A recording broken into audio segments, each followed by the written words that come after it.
Hi, I'm Hyla. Hi, I'm Hinty. Welcome to Your Relation Shift. Join in our conversation where we explore The nuance and beauty of Torah's perspective on relationships. Hey Kyla. Hey, good morning. Good morning. How are you? Great. Baruch Hashem. Good. Okay, so you're missing the sunrise over here. It's amazing. Are you for real? It's incredible. But I'm going to try not to be distracted and be really focused on the principle we're talking about today, which is mirror work. Mm, You want to read that out for us? yeah, so mirror work is Hashem shows me my blind spots through others. And that is based on a Hasidic teaching of the Baal Shem Tov, how a person is a mirror in the event that we see negativity in somebody else, because everything that happens in our life is planned specifically by Hashem for us. So even seeing negativity in somebody else is intentional and by purpose.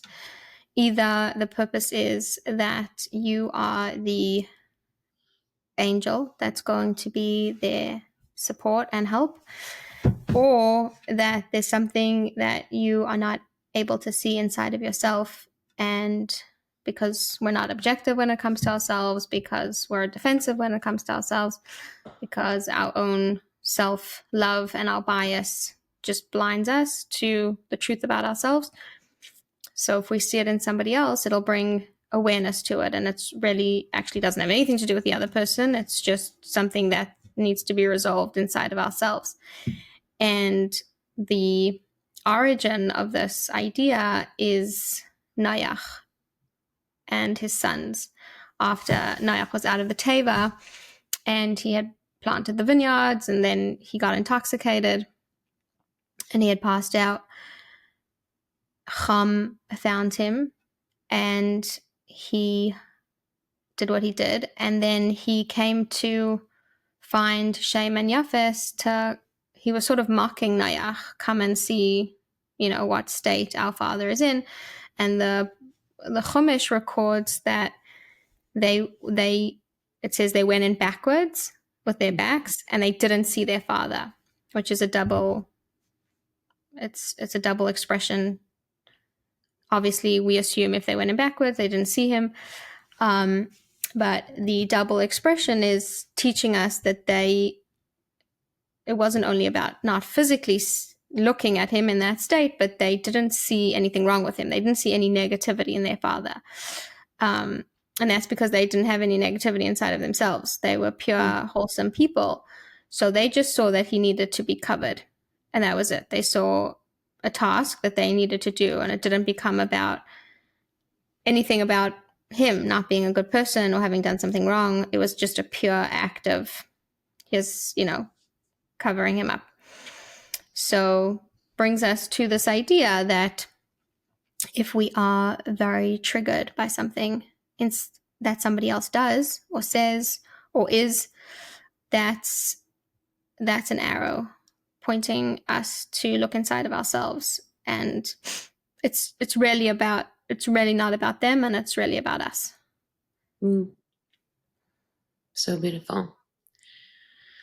I feel like we've mentioned it definitely before in the podcast. Like I remember mentioning it before, but this is the official principle that that idea is based on. Meaning, this is not the first time we've turned inward. It's not the first time we've said like, okay, let's look inside, see what's going on. But this is the first time we're grounding it with the specific principle of mirroring. And like we said once before, also there's a progression. Leading up to this principle, there's a reason why we're only discussing this principle now, because it takes an immense amount of ownership, willingness, openness, honesty, to right, like humility, in order to look at something that someone else is doing or a situation and look inside and say, I'm getting triggered. What's going on? What's happening inside? and to look and say, is it because this is my calling? Like I'm supposed to be the hero of the hour here, which could be. Or it could also be that Hashem planted you in that situation to be with that person in order for you to shift something that needs shifting inside. Yeah, I think also typically in the context of marriage, it's less likely that it's about you stepping in to save the other person. Right. Because we typically don't go into that role with our spouses where we become their saviors, their therapists, whatever it is in any situation. So maybe this whole relationship of husband and wife is, people will refer to it as this is the big mirror. It's the place where people get most triggered. So there's most opportunity to really be turning inward. Right. Right. And I guess just from what you're saying, I think it makes sense to mention that this principle will go hand in hand with another principle, which is the concept of divine design, where Hashem perfectly orchestrated this person to be your person for you to grow, for you to shift. There's something in it for you as well. Right. And for some reason, we forget that. Included in the divine design of this person is the very particular ways that they will challenge you. And there is a gift of self growth and self discovery in that setup. Right, right. Beautiful. Now, I think it's an important thing to say. Um, it's always good to do this principle with a little bit of support because I think it takes some time to look at this principle by yourself. We don't want it to become, just like a blame the victim kind of experience where you see something bad and you're like, oh, this is my fault, or I'm also like this, or I'm a terrible person. That's not at all the energy that we're trying to bring here. It's more of a an exploration of, hey, if this is bothering me, but for some reason isn't bothering the next person, maybe there's something inside that needs a looking at, needs to be held, needs to be released. And I think it's important for this to be gentle and also to be done with support if you haven't Mm, done it ever. yeah. And maybe there'll be pieces, right? There could be, I need to look inside myself and discover why I'm getting so agitated. And then there might be a piece that I am going to bring to the other person. It's just that when we've done the first piece of looking at what's going on inside, we're in a much better position if there is something to bring, a desire, a conversation, we're just in a much better position to bring it forward. Right. Right. And in a way, the principle also ties right back to one of the first principles, which was ownership, which is how we hopefully approach our life from that space of, I know that I have so much power if I could be conscious and intentional about the way I react, the way I think, the way I interact with my world. So that's an important piece to bring in here too. It's not about blaming, it's not about who's making this dynamic or any of that. It's more just, hey, I want to be intentional about my life. And this is just along that same route. Yeah. Okay, so there's a few different ways how to do the mirror work.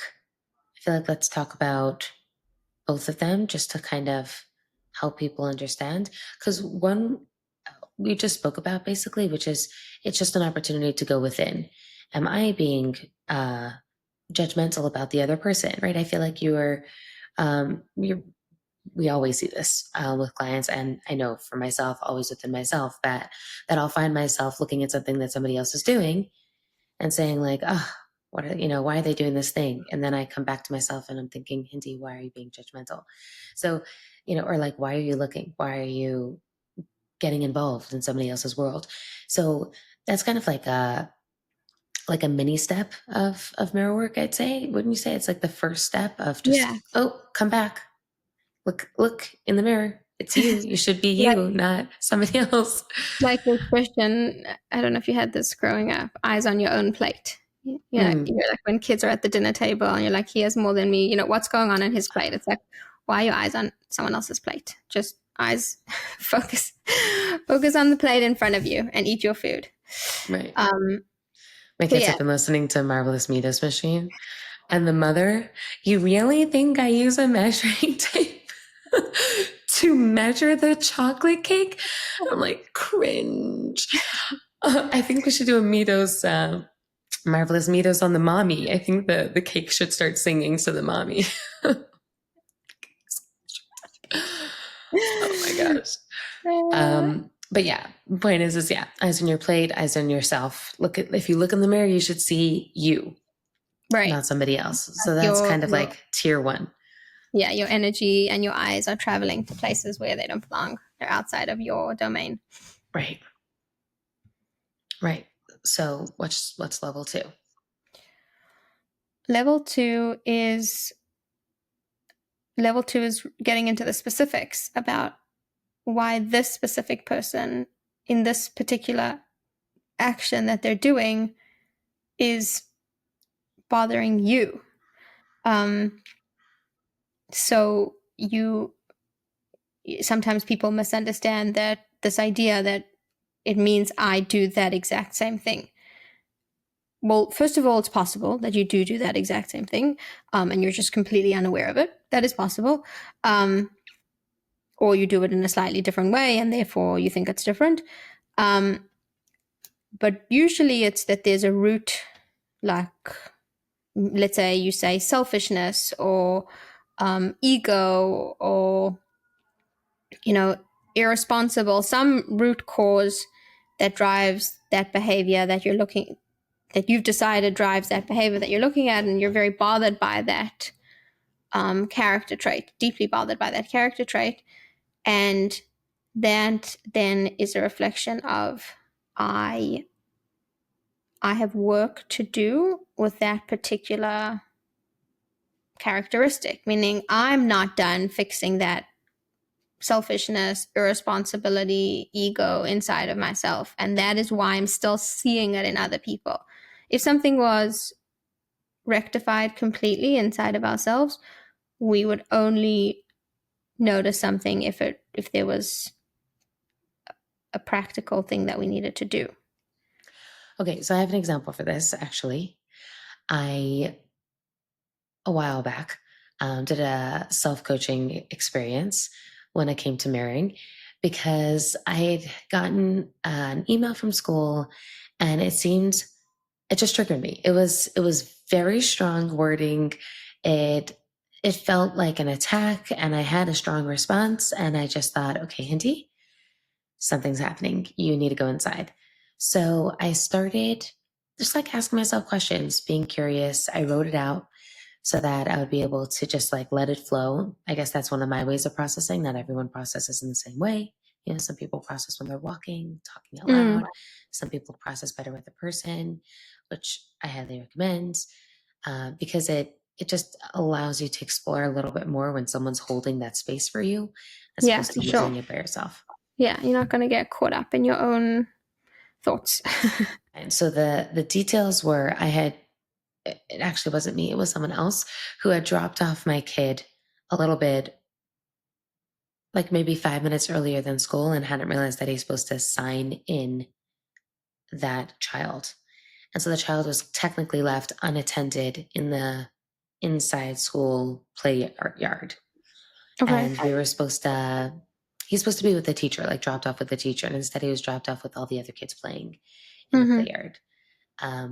It doesn't matter. Point is that that's how it all happened. And I got this really strong email telling me that that's not okay. And, it's really not safe to leave your children with no one attending. The child could just leave the school. And my fear is like, you know, um, child could just leave the school and we wouldn't know where he was, and that. Mm. And if this happens again, we're going to have to keep him with security until a parent comes back and walks him into school and hands him over to a teacher. Wow. Okay. So the email felt it felt punishing. It felt like it was lecturing me. It felt punitive. Mm. Um, I felt judged. I felt like it had like a snide, looking down upon kind of energy, Mm. and it hurt. Did not feel good to. And I know, I know the people in school. Like these are my kids' teachers, principals, whatever. Like it doesn't feel good to be punished by someone. And then to think, oh my goodness, my child is in that environment. Like the fears could spiral. Mm. Mm. So let's just stop for a moment, because I could have gotten that email and I could have called you and said, Hyla, did you see this email that I sent you? Like, this is ridiculous. Look what schools do, or just, and we could have had a good hour of just like venting at Yeah, how awful, right? totally. And I could have taken that route. And, I don't know, I guess because mirroring was on my mind, I thought, you know what, instead of jumping into that, let me jump inward instead and see and kind of see, because you got triggered. So that's an indicator. Like, so let's look. Yeah. So the first question is, what's the initial judgment? Like, what is it that's bothering you? Um, and what was bothering me was the energy behind the email. It felt snide, it felt judgmental, it felt punitive. So that hurt. The next step of the mirroring experience is, and I know this is, again, takes a lot of humility and exploration, but it's, where can you find the same quality in yourself? So I know for myself, I could also be superior sometimes. If I'm very honest, I could look inward and say, yes, like sometimes I'll look at other people and say, I feel, I'm comparing myself to other people and say, like, okay, I'm doing really well in this area. I'm acing this, and maybe they're not, right? To make myself feel good, which is not such a beautiful thing to look at inwardly, but it's true. Like I will definitely compare myself, I feel like, all the time. Um, Yeah, I think I just want to point out, make your link very obvious in case it's not. When you're saying that you get this email and the sense is like the school or whoever is behind this email is looking down on me. They're suggesting in some way that I am not um, not a good mother, not a responsible mother, and they have to enforce like very strict boundaries because I can't function the way that normal mothers do. So the undertone is like, we know better, you don't, and we must teach you. We must really discipline you into performing better, into really just doing basic things that are very obvious, that you just don't get. right. So Exactly. that's where I'm guessing that's where you got to, like, am I in a position where I feel like I know better than somebody? I know I'm better, but superior. right, the superiority was what was bothering me, exactly like what you're saying. But when I kind of like dug in and took out the actual, like, let's say, Mida, like what is the energy? What is the exact attribute that is bothering me about this? Or what's the energy behind this that is bothering me? It was being, this for me. Yeah, This could be triggering to everyone in their own way. Um, independently. Yeah, and of everyone course. could go into their own specific avenues of where they have to work on, when they hear such an email. But for me, it was, the words that came up were snide and superior. That's Mm-hmm. what came up for me. So once you like limit it to like a word or two, then you could look inside yourself and say, like, okay, Hindi, is the reason why this is bothering you so much because it actually bothers you that you are like that sometimes? Mm-hmm. Is Yeah. that, is there space for you to grow in that area? And so the answer is a resounding yes. Like, yes, I am. uh, snide feels a little bit of a stretch for me but maybe internally, like kind of being judgmental anytime, anywhere, even inside your head, even deep in the recesses of your heart, is snide. It Yeah. is. There's a Yeah. superiority that comes along with being judgmental. Oh, I know better. Or what is she doing? Or why can't she just get her act together? Or whatever it is. The way I do it is better. The way I think, the way I understand. And whatever you're doing is wrong, right? So there's something snide about that. There's something superior about that. And yes, I could look inside it and say, that is something that I could work on. Um, I could also make space for why because we naturally do, right? We don't naturally look at ourselves and say, "Oh, terrible," right? I'm not judging myself. I usually excuse myself. So I could also make space for why that happens and for what is it that's driving that. So in ways, the next thing to kind of go deeper into, you want to dive a little bit deeper under just realizing that that's something that you do is what's driving that? Is it a belief system? Is it a value system? Is it a fear? Is it insecurity? Is it just a negative train of thought? Yeah. Um, So I think, let's say where you're up to in the process, once once you've narrowed it down to the particular piece that was bothering you, which is also why it's important, because it's going to be, like you said, anyone could get that email, be bothered, and for different reasons. That's why there's if you want, that's where the divine design comes in. There's a particular message that this interaction carries for you, and that message is going to be different for each person. Once you've taken that step, you are now not anymore hating on the person, right? It's not like you've exited that. In, now you're going on a journey of self discovery. What's behind right, it? Why do I feel that? I have insecurities. But there's almost like the tension or the negativity or the frustration, whatever could have been negative in your interaction with the source of this email, it's now moved, even energetically, it's moved away from them. right, So you've shifted the energy away from having any negative feelings towards these people. It's now inside of you, and you're now looking to see, why do you have this need for superiority? right. Which is there's just like a whole well to dive into over there, and that would be obviously beyond this podcast. But there's something there, right? There's a fear. There's some sort of pain. There's some sort of insecurity. It obviously feels better if you're superior, but that just shows on a weakness, right? Almost like I feel bad saying this. I'm saying this about myself, not everybody else, but there's a bullying aspect to feeling superior, like you're basically pushing other people down to feel better about yourself, which in the end just comes back to essential value. Like there's some sort of a lack of essential value there. And that's why I do that. That's why I do that thing. So that leads me to a whole nother direction now. So instead of it being like venting about school, now I know where I'm supposed to be going. I should be calling a coach and exploring this. I have an essential value issue. It's motivating negative thoughts and actions that don't feel like me anymore. I don't want to be like that. Hmm. And so Yeah. what suddenly happened is I dug deep enough to say, ooh, I've been identifying with something that I really don't want to identify with any longer. That's not me.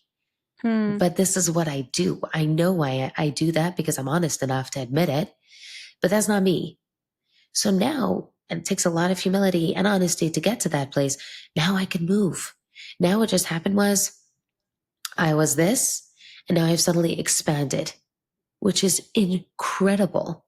Instead of me admitting something not so nice about myself and feeling bad about myself, now I've just expanded because now I no longer, I really don't think of myself as that kind of person. I don't technically identify with that kind of person, but I was behaving in that way. So now I've just expanded towards, my godly soul instead of my animal soul. And I've just become greater.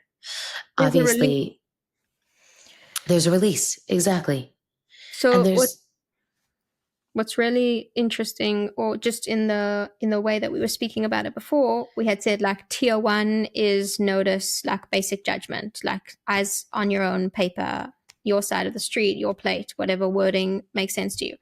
Then we said tier two, this is about you, not about them.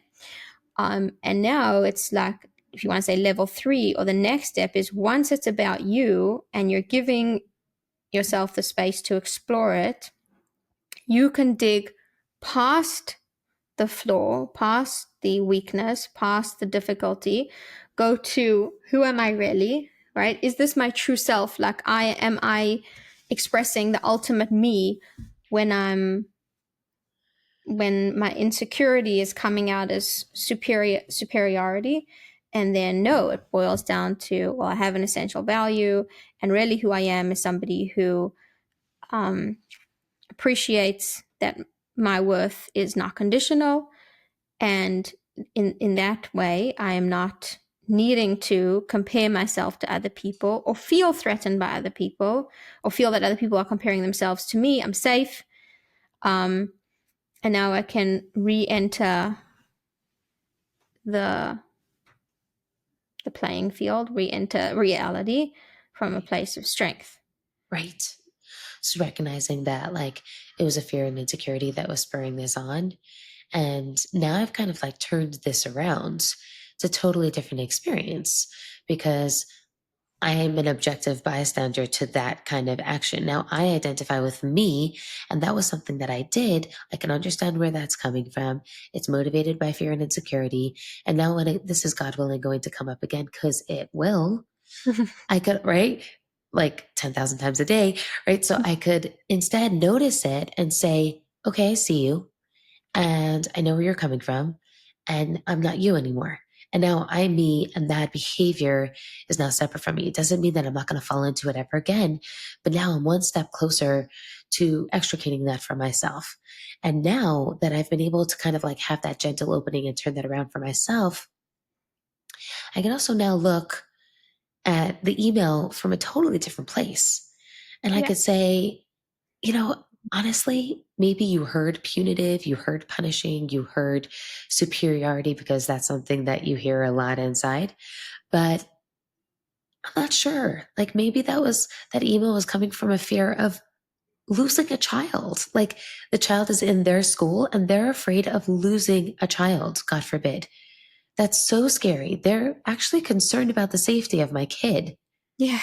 I'm actually happy about that, and maybe there is a lot of fear and it was driving that email to sound the way it did, but maybe that was the energy that was there.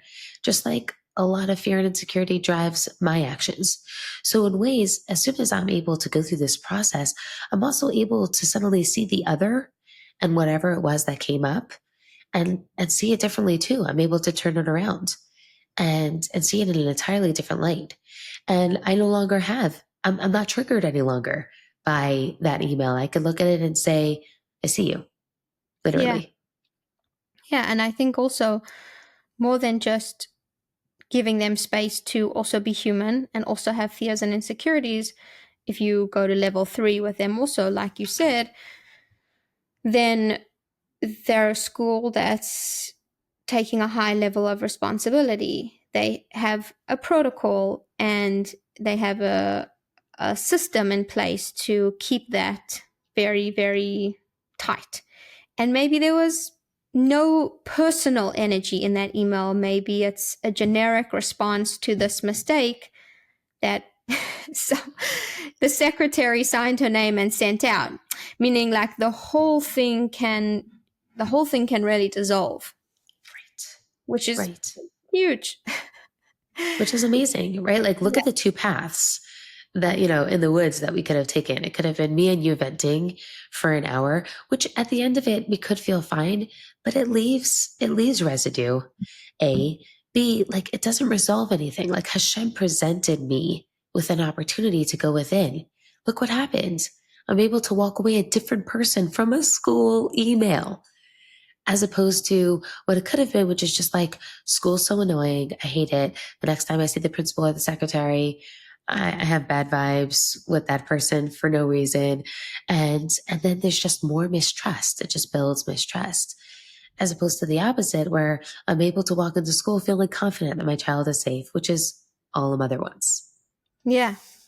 And also, just in terms of, I would say, like dialogue as a community, the way we're talking to each other at, over coffee and at street corners, um, when there's a collective drive to take ownership, be accountable, look inside of ourselves, and not just stop at, oh, we could just hate on, just this example specifically. So people spend so much time hating on schools, Right. because it's just an easy place to, you won't have a hard time finding another mother to, hate on the school with you. Yeah. um, and why would we, we can do better. We can do better as a society, as a community, if we're all mindful of this mirroring concept. And I think there's a piece that's important, that when the Rebbe teaches this idea, he says that, Hashem wouldn't want us to see negativity in each other. It's not characteristic of Hashem to like have Jews seeing negativity in other Jews. So there has to be a very productive function to this happening. If it's not productive, that's just awful. It's just people walking around seeing negativity in each other. This is ultimately super productive, because it creates an environment where there's so much safety, Right. and people are being understood for who they really are. Meaning, like you said, even if there's layers in the email where they also have fears or they also have insecurities, ultimately, if we go back to who they are at their core and what they want, it's also good. And they're also trying. So we almost have this amazing opportunity to like see through and into and past, which is, I think it does a lot for us and Yeah. our societies. And I think it also creates like, let's talk about like the beginning of the conversation where like a lot of times a woman will feel like she's the hero of the hour. So she is seeing this, right? Let's go back to the mirroring. She's seeing this in order to help someone. And this is almost like, I feel like the Baal Shem Tov was bringing this idea. There's a totally different way of helping someone. It's an energetic helping someone, where if I could work on myself and, like you're saying, as a society, start being more accountable and more positive and more introspective, then I think that also energetically shifts things. Meaning, can we say that the other, let's say not the school email, but like whatever the other is that I was experiencing, are they perfectly right? Are they perfectly innocent? Not necessarily, but it's not helping them for me to judge them. What might help them, I'm sorry, is if I go within and I work on myself and I have good energy towards them and I have, a good eye on them and everyone's just accepted and unconditionally respected.